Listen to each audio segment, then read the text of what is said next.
जय जय रघुवीर समर्थ। जय जय रघुवीर समर्थ। जय जय रघुवीर समर्थ। उपस्थित सर्व श्रोतृजन हो, चैतन्य आत्मन हे चॅनल आपणा सर्वांचे आजच्या ग्रंथ वाचनाच्या उपक्रमामध्ये हार्दिक स्वागत करीत आहे। आपण सध्या समर्थ श्री रामदास स्वामी लिखित सार्थ श्री दासबोध या ग्रंथाचे क्रमशः वाचन करीत आहोत। आजचा ग्रंथ वाचनाचा आपला 78वा दिवस 19 मार्च 2026 गुरुवार। तेव्हा आजच्या वाचनाला सुरुवात करण्यापूर्वी आपण प्रथम समर्थ श्री रामदास स्वामी यांना गुरुवंदना अर्पण करूया। गुरुर ब्रह्मा गुरुर विष्णू गुरुर्देवो महेश्वरः गुरुर साक्षात परब्रह्म तस्मै श्री गुरवे नमः। तस्मै श्री गुरवे नमः। तस्मै श्री गुरवे नमः। जय जय रघुवीर समर्थ। आता आपण सार्थ श्री दासबोध या ग्रंथाच्या श्रवणाच्या फलश्रुतीचे वाचन करूया। या फलश्रुतीचे वर्णन समर्थ श्री रामदास स्वामी यांनी सार्थ श्री दासबोध या ग्रंथातील प्रथम दशकातील प्रथम समासात केलेले आहे। तेव्हा या फलश्रुतीचे वाचन करण्यास आपण आता सुरुवात करूया। सर्व संशय एकदम नाहीसे होऊन क्रियेमध्ये म्हणजे आचारामध्ये ताबडतोब फरक पडतो। येथे समर्थ श्री रामदास स्वामी आपणास सांगता आहेत की जो व्यक्ती सार्थ श्री दासबोध या ग्रंथाचे नियमित श्रवण किंवा वाचन करेल त्या व्यक्तीच्या आचरणामध्ये ताबडतोब फरक पडतो। सायुज्य मुक्तीचे रहस्य कळून येऊन तिच्या प्राप्तीचा सुलभ मार्ग सापडतो। दुसऱ्या बिकट साधनांचे कारण पडत नाही। अज्ञान दुःख व भ्रांती यांचा नाश होऊन तत्काळ ज्ञानाचा लाभ होतो अशी या ग्रंथाची फलश्रुती आहे। योग्यांचे परमभाग्य असे वैराग्य अंगामध्ये बांधते। विवेक व चातुर्य यथायोग्य प्राप्त होते। जे कोणी संशयग्रस्त अवगुणी व अवलक्षणी असतील ते सुलक्षणी धूर्त तत्ववेत्ते चतुर व समयत्न असे होतील। आळशी असतील ते उद्योगी होतील। पाप्यांना पश्चाताप होऊन ते शुद्ध होतील आणि भक्ती मार्गाचे निंदक असतील तेही भक्ती मार्गाला वंदन करू लागतील। बद्धांचेच मुमुक्षु होतील व मूर्ख अति दक्ष होतील।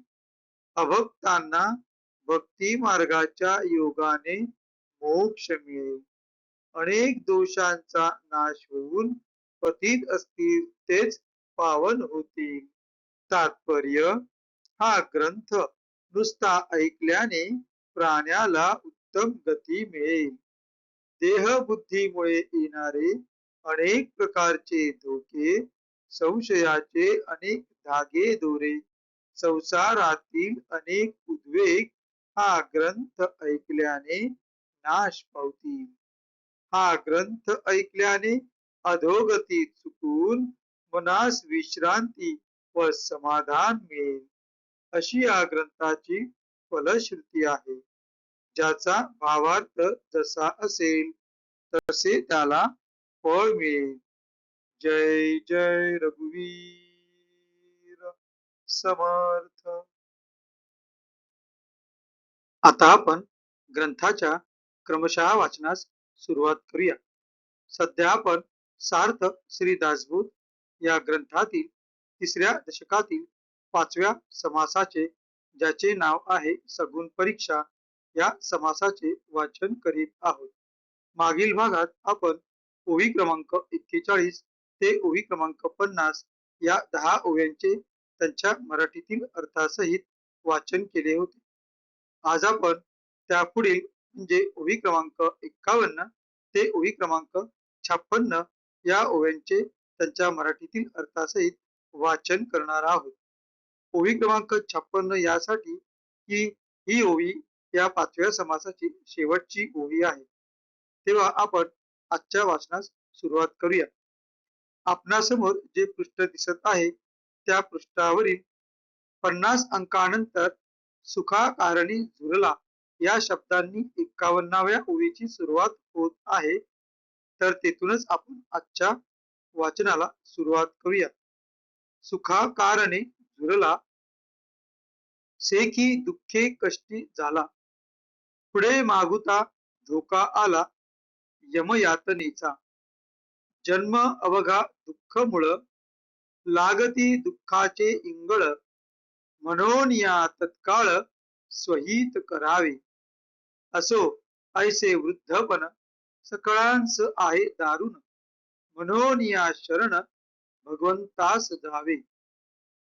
पुढे बुद्धीस तत्वता, गर्वी प्रस्तावा होता, तोची आला मागुता अंत काळी.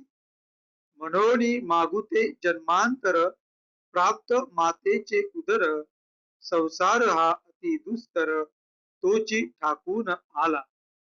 भगवत वचना वाचुनी, चुके नाही जन्म योनी, तापत्रयांची. जाचनी सांगी जेल पुढे. इति श्री दासबोधे गुरु शिष्य संवादे सगुण परीक्षा नाम समास पंचम. जय जय रघुवीर समर्थ. आता आपण या ओव्यांचा मराठीतील अर्थ वाचूया. आपणासमोर जे पृष्ठ दिसत आहे त्या पृष्ठातील 51 या अंकापासून आपण आजच्या मराठीतील अनुवादाचे वाचन करूया. सुखासाठी शरीर पण शेवटी झिजविले, दुःखाने कष्टी झाला आणि मरणानंतर भोगाव्या लागणाऱ्या यमयातनांचे भय उभे राहिले. अखेर यमयातना सोसण्याचा कठीण प्रसंग आला. एकंदरीत जन्मच साऱ्या दुःखाचे मूळ आहे. दुःख ज्याचे मूळ आहे. जन्मापासून दुःखाचे निखारे प्राण्याला पोळीत असतात. म्हणून ताबडतोब आपले कल्याण करण्याच्या मार्गास लागावे.